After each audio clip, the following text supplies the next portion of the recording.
Muy buenas noches, maestra Cintia Abreu. Es mi exposición del tema de la Escuela Nacional de Antropología e Historia, fundada en 1938, de este pequeño composición o exposición de los temas. Voy a ir desarrollando poco a poco conforme lo explica la rúbrica. Y vamos a comenzar con los inicios y el objeto del estudio de la Constitución llamada pueblos primitivos o preindustriales. Mi concepto principal, al estar conforme a la teoría del campo de investigación, pues es efectivamente que al momento de que un pueblo tecnológicamente desarrollado, como en el caso del siglo XIX, las sociedades industriales de Londres o de Francia, pues bueno, centran su estudio principalmente con los teóricos sobre las sociedades, como lo dice aquí, preindustriales, o quizás de algunos pueblos no explorados como África o como Brasil, en los cuales quieren estudiar el proceso antropológico, sus causas, sus evidencias a través de diferentes pasos, como lo marca la teoría.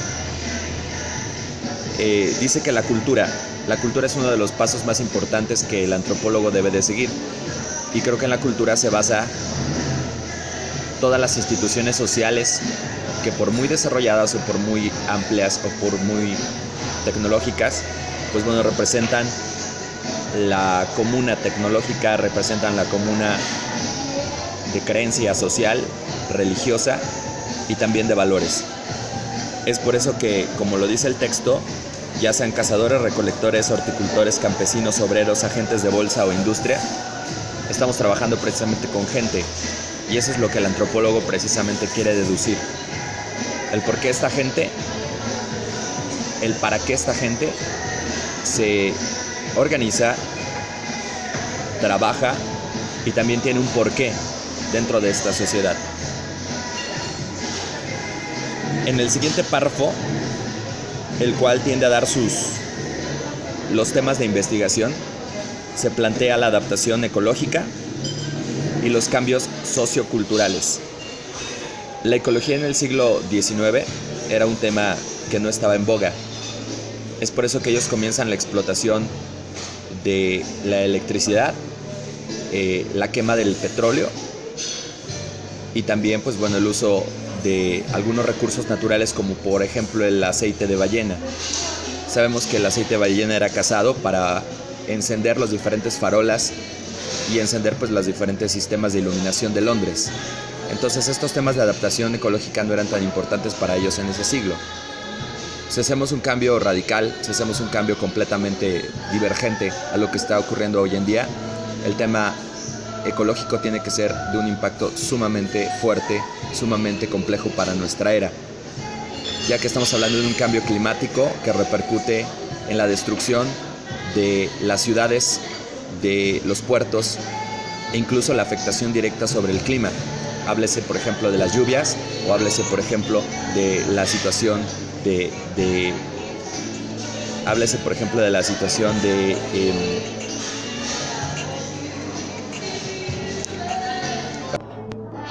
las catástrofes que puede ocurrir, como por ejemplo el deshielo de los polos, la basura, la reducción de nuestros núcleos de consumo en los alimentos y las crisis humanitarias.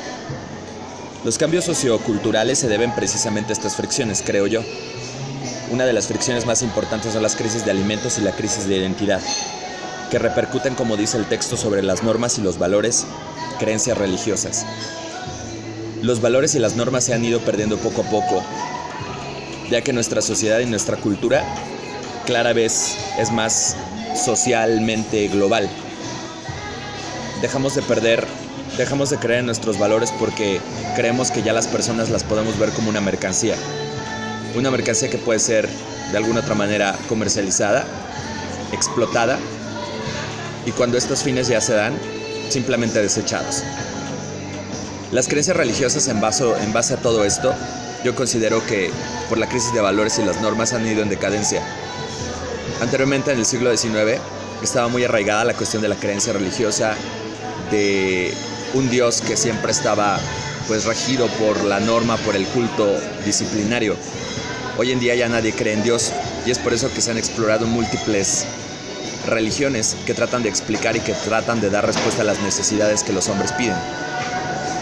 Al no encontrar una creencia religiosa, el hombre hoy en día se ha vuelto más ateo y se ha vuelto un poco más independiente. En base a esta cosmovisión, como usted lo plantea dentro de su situación, la cosmovisión cambia. La cosmovisión de que la ciencia imperante sobre el universo, sobre la tecnología, sobre los avances, y no precisamente en una creencia religiosa, pues hace que nuestro hombre de hoy en día avance, pero con una crisis fuerte de valores, de individualidad y de egocentrismo. Nos interesa más ver por mí mismo que por los demás. Realmente así está la situación y no pudiera decirlo de otra manera. Explorando la cuestión de la mitología y la magia, el arte y el género, así como usted lo maneja en su artículo. Efectivamente, la cuestión del género hoy en día ya está transgiversada. Los hombres podemos ser mujeres, las mujeres pueden ser hombres, los hombres podemos relacionarnos con los hombres, las mujeres con ellas, y así. Hoy en día este cambio cultural ha hecho que precisamente nuestra adaptación se torne en esta situación de cambio y de adaptación. En algunos pueblos en donde, por ejemplo, no llega toda esta cultura, toda esta visión, toda esta investigación y toda esta técnica, aún impera la mitología y la magia. El caso de la brujería, el caso del chamanismo, el caso del espiritualismo, incluso el caso del vudú.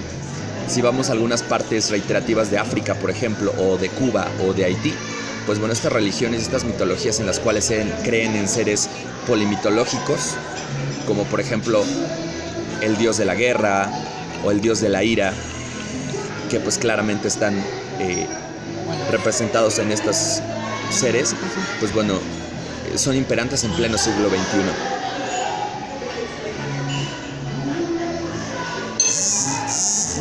Una de las finalidades precisamente que nos dice pues es estudiar la diversidad humana. Yo creo que el ser humano es diferente.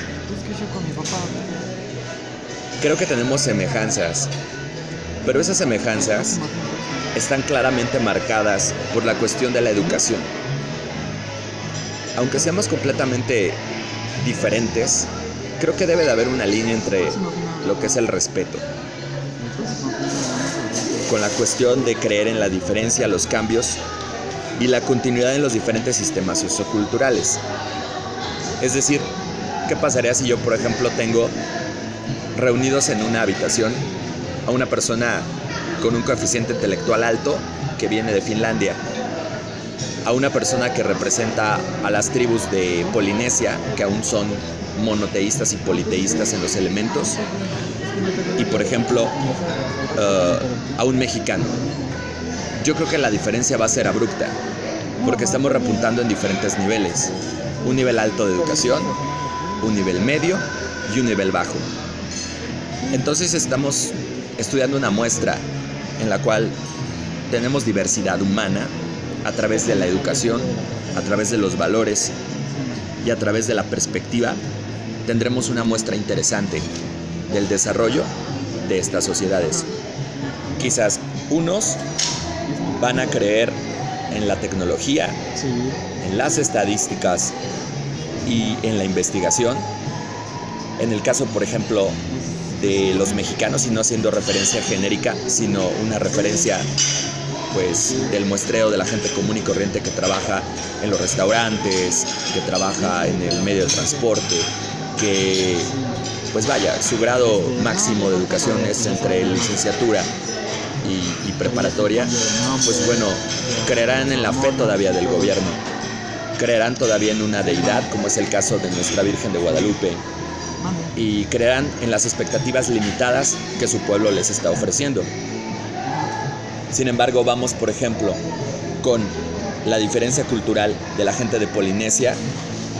Ellos creerán vehementemente en su Dios.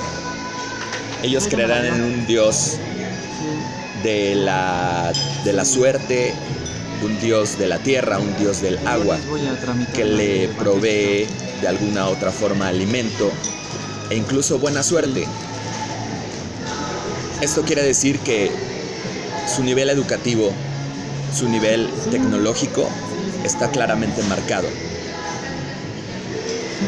Luego entonces apoyo mi sustento, apoyo mi opinión sobre el siguiente párrafo que me permito leer. Actualmente es prácticamente imposible concebir al ser humano como un sujeto aislado, totalmente autónomo e independiente. Los seres humanos no somos autónomos, no actuamos por sí mismos o no estamos aislados. Un estudio claramente dice en psicología que Maslow lo retoma al poner una madre sustituta a un simio que le provee calor y que le provee amor, pues bueno, las condiciones psicológicas y afectivas del bebé primate pues van a ser buenas. Pero se le cambia esta perspectiva por una madre sustituta primate de acero, y el resultado de Maslow que obtuvo fue precisamente que el bebé primate murió porque no tenía el calor y no tenía la atención de este ser importante. Luego entonces, si somos seres autónomos, ¿qué significado tiene mi vida? Yo creo que uno de los puntos más importantes del ser humano para poder crecer, para poder tener una distracción psicológica e intelectual, debe de estar siempre pensando y concibiendo su lógica. Es decir, ¿cuál es el objetivo de mi vida al estar en este mundo? Quizás podemos decir que podemos formar una familia, pero cuando la familia se muere o se separa, quedaré yo solo, a los 60 o a los 70 años.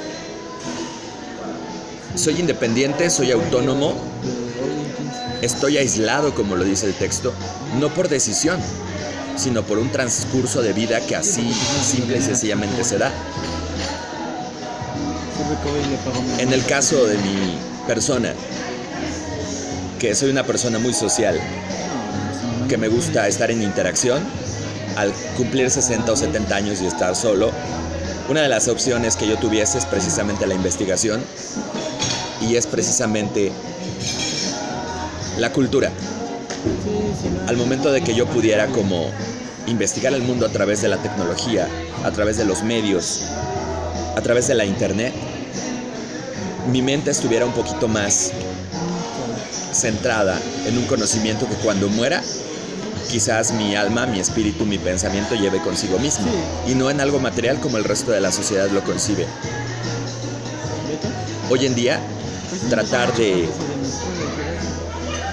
idealizarnos que la materia y que los medios como finalidad para la felicidad son lo único es completamente incorrecto, porque quizás nos encontremos en una crisis financiera o de salud en un periodo a corto o mediano plazo y tendré que vender todo, me quedaré sin nada, y todo lo que tuve que construir durante mucho tiempo, trabajar, financiar, pues será en un momento para cubrir las necesidades de salud, los pagos, las deudas, etc., etc., etc.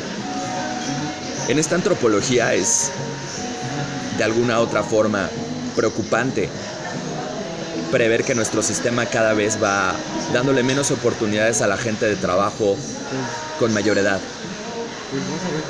México se va a convertir en un país de viejos, en una perspectiva hacia 2050, no lo digo yo, lo dicen las estadísticas. Entonces, seremos un país de 200 millones de personas, en la cual la mitad seremos gente vieja y enferma. Y en ese momento la generación Z, que tendrá 30 años, que hoy en día tendrá 10 años, no querrán contratarnos, no querramos trabajar. Y quizás los sistemas de pensión que los gobiernos imperen serán mejores, y recibiré quizás una pensión alimenticia, una pensión de desempleo, pero viviré frustrado, viviré solo, y quizás con los medios en los cuales hoy en día me gusta entretenerme, como por ejemplo lo es la ropa, como por ejemplo lo es la tecnología, tendría que desaparecer porque ya no tendré el suficiente financiamiento como para pagar eso. Entonces lo único que me va a poder entretener, que me va a poder dar las necesidades de conocer el mundo, formas de pensar, de hablar, de ser entramado en las relaciones sociales como lo dice el texto, y que me acompañen y que entretejan en el seno familiar o el colectivo, será la educación. La única manera es la educación. Al tratarnos de ser una sociedad completamente egoísta, limitada y que ve por sí mismo como un artículo de desecho, lo único que tenemos es a nosotros mismos. Los seres humanos somos sociales por naturaleza, y las relaciones que establecen pueden ser triviales o de mayúscula importancia, porque están cargadas de significados. Tomemos en cuenta que los significados son lo que construyen la personalidad, forma de pensar, de vestir, de actuar. Nosotros simple y sencillamente nos rodeamos de todo lo que vemos. Y pues bueno, algunos de los autores, como le dice por ejemplo el semiólogo Ostrovsky, somos una imitación de lo que queremos ser. Y es natural que nosotros imitando querramos dar significados a nuestra personalidad y a nuestra existencia. Lo que traigo puesto, lo que yo veo, es una imitación de alguien más que, pienso yo, es interesante para mí. Entonces, la sociedad, por naturaleza, establece relaciones que pueden ser triviales. Al momento de que yo pido un postre, es algo trivial. Al momento de que yo decido tomar un transporte público a utilizar la bicicleta, es algo trivial. Pero como ente antropológico, tengo que ver qué es lo que impera que yo tome la decisión de utilizar una bicicleta a utilizar un transporte público. Por ejemplo, si hoy en día baso mi trivialidad en ser vegano, a ser un carnívoro, debo de apelar a la antropología no lingüística, no arqueológica, pero sí cultural, que evalúa la forma de pensar de por qué yo estoy tomando la decisión de ser vegano. Es decir, no lastimar a los animales, no consumir su carne, no deteriorar el medio y preferir consumir pues vegetales, pues semillas, minerales que favorezcan y complementan mi alimentación. Entonces, esa trivialidad o cosas de mayúscula importancia, como por ejemplo una relación, ya son cosas mayúsculas, con una importancia y un cargo social y responsable que está proyectando mi futuro a 10, 5, 2 años. Dice aquí que la antropología social busca desentrañar significados, perspectivas, formas en las que el ser humano aprende de su entorno.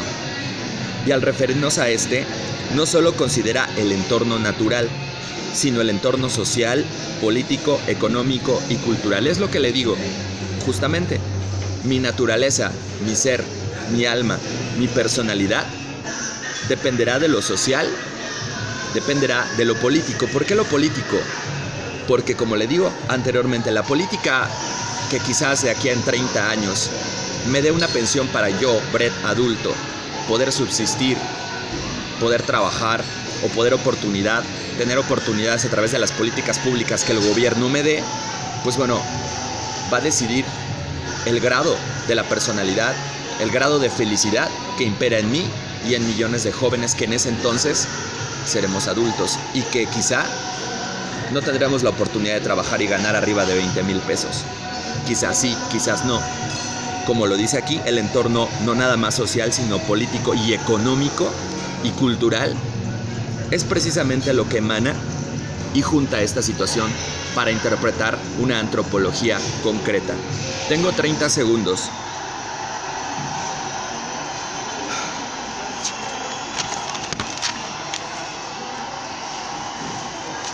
Ya por último y para cerrar con mis conclusiones,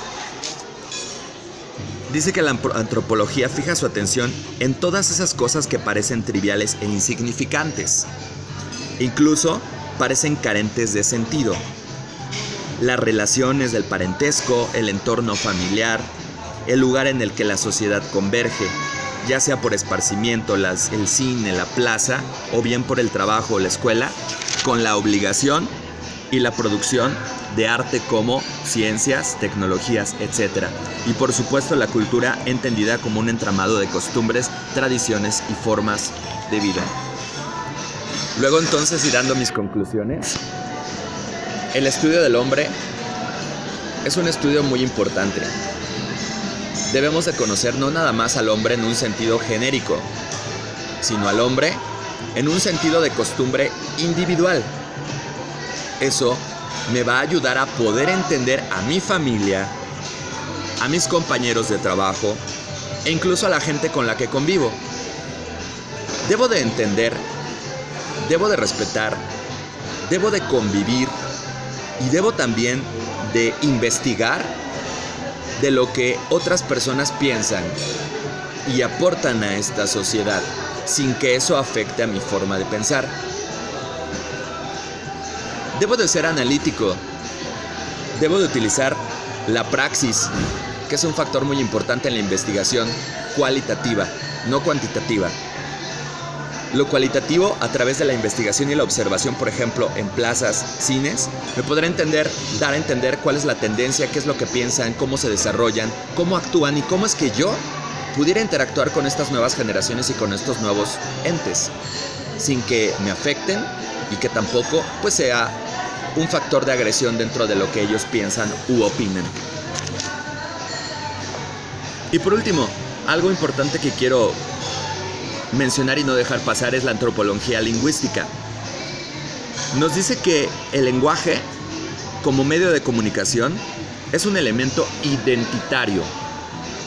El lenguaje por medio de nuestra comunicación, es decir, la identidad que yo exprese por medio de la comunicación visual, de la comunicación escrita, de la comunicación pictórica y de la comunicación semiótica de mi propia personalidad, determinará mi cultura y obviamente aportará a la cultura en general. Claro que se puede ampliar nuestra comprensión no solo con un modo de pensamiento, como lo dice aquí, no solo con un modo de pensamiento. Si yo solamente pienso, todo ese cúmulo de ideas se queda aquí arriba. Pero si yo practico a través de la cultura, como un modo de acción, levantando la voz, escribiendo, blogueando y enseñando a las nuevas generaciones, el caso de mis sobrinos, pequeños de 2, 3, 4 años, la manera propositiva y que me ha funcionado a mí como Brett Cravioto para ser una mejor persona, para tener un mejor empleo, para contribuir a una casa. Creo que esa praxis de cultura y de acción pues va a ser algo bueno, y como le dice el texto, supone que ambos al mismo tiempo vamos a generar nuevas formas de estar en este mundo. Creo que planear es importante, pero más importante es actuar, llevar a cabo lo que pensamos de una manera importantemente decidida. Si yo propongo y no actúo y se quedan esas ideas al aire, es mejor que ni lo diga, es mejor que no lo exprese. Entonces, la antropología lingüística ve su estudio a través de los hablantes. El vocabulario que yo impere, que yo diga, que yo escriba, la ortografía, tiene que ver mucho con mi educación. Los actores sociales que menciona el texto son los miembros de las comunidades que son singulares y que son atractivos y son complejos, por lo cual tendremos que ser, pues, los directores de esos sujetos de estudio. Cómo actúa una persona, cómo habla una persona, cómo escribe una persona, es lo que la antropología lingüística nos está dando a conocer. ¿Por qué? Porque a través de este lenguaje es como el ser puede decir, puede expresarse y puede llevar a cabo lo que piensa a ha aprendido y también él mismo está desarrollando a través de una responsabilidad expectativa, es decir, de lo que él espera del mundo en base a sus actitudes y de lo que él espera del mundo en base a su construcción, por mínima que ésta sea. De gota en gota, pues un barril se llena, ¿no? Si podemos homogeneizar estas expectativas de una manera buena, pues bueno, creo que nuestra sociedad puede cambiar. Creencias. La cuestión de la creencia siempre y cuando sea positiva y no sea retrógrada. Si vamos a seguir creyendo, por ejemplo, que mi suerte está destinada a que un Dios me resuelva toda la situación, no estoy aportando. Si mi creencia es que la Biblia dice, no estoy aportando. Porque un libro no va a resolver mis problemas. Yo puedo hacer caso a lo que quizás diga el libro, pero si no lo pongo o llevo a cabo en mi vida personal, realmente esto no va a funcionar ni me va a cambiar mi destino. Y por último, los valores morales, que dice aquí que no son necesariamente superpuestos, pero sí entrecruzados. ¿Qué significa esto? Y justamente acabo de tener una discusión con mi familia acerca de los valores morales, en la cual dice que yo no debo superponer lo que yo pienso. Es decir, imponer lo que yo pienso. Debo entrecruzar. Lamentablemente no tuve un entrecruce de ideas. No llegamos a nada. Solamente cada quien superpuso sus ideas y friccionamos nuestros valores, creencias y expectativas. En base a lo que la antropología lingüística, hablar de la realidad, Escuela Nacional de Historia fundada en 1938 y Antropología Arqueológica, es parte de mi participación y de mi ensayo. Sé que faltan 24 minutos y quiero agradecer pues principalmente a la maestra Cintia Abreu. Quiero dejar mis comentarios como muy buenos. Me gusta la materia, amo la materia, las ciencias sociales son apasionadas de mi persona. Esta es mi segunda licenciatura. Tengo la licenciatura en Producción y Periodismo y pues bueno, quiero agradecerle su tiempo. Mi nombre es César Alberto Cravioto, del tercer cuatrimestre de la licenciatura en Administración y Gestión de Empresas Turísticas.